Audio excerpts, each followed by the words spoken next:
Why did you choose to include these logos in the making of the film?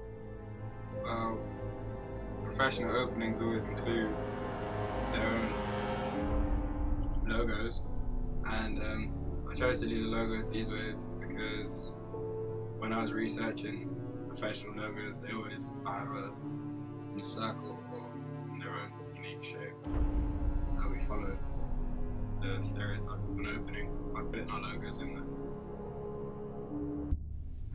We called our thriller Capture because of the two meanings that work with it. One being like capturing a person, and one being capturing photographs, which is seen in the scene.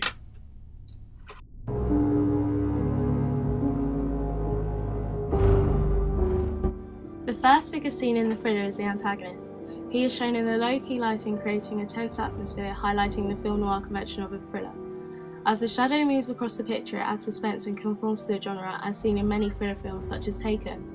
We purposely wanted to not show the antagonist's face to also add suspense and mystery to intrigue the audience.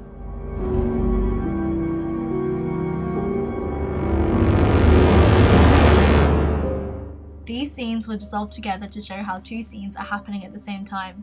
We can also see the contrast between seeing the protagonist's face and not seeing the villain. It highlights how the audience knows more about the main character than the antagonist, therefore adding mystery to his character.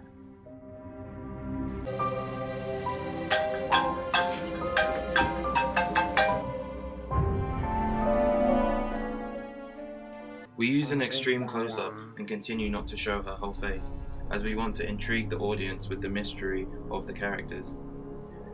Match on action here is quite successful, as it shows continuity editing, which allows the thriller to flow, conforming to real movie openings.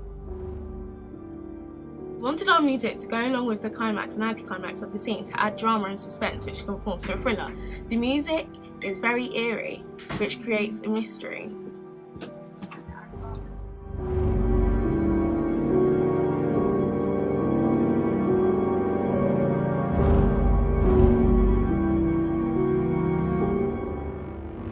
This is the first scene where we see the protagonist and the antagonist in the same scene.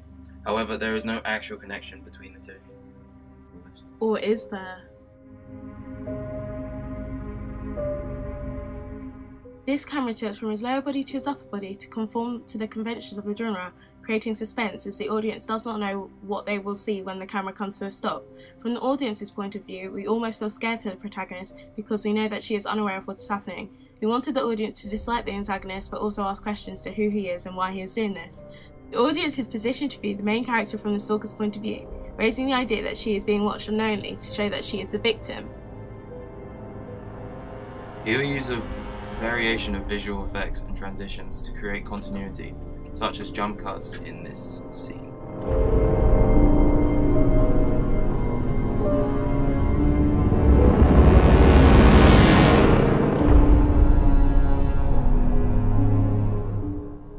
Throughout our opening, we use various titles and credits to show the different jobs that happen during the film production process. This conforms to the opening of any real movie product. The mise-en-scène of the film encourages the audience to engage with the film because it is clear that our main character is 17 years of age. Our protagonist wears jeans, trainers and a blouse and coat whilst carrying a handbag conforming to a stereotypical teenage girl.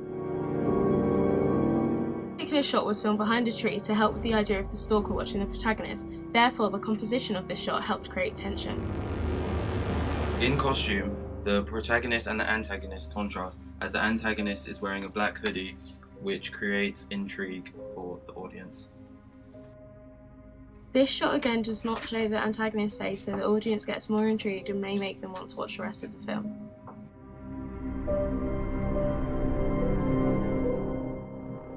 The ending is plain and does not lead to anything, as it is only the opening and we don't want to give too much away, otherwise it may look like the middle of a film or a trailer.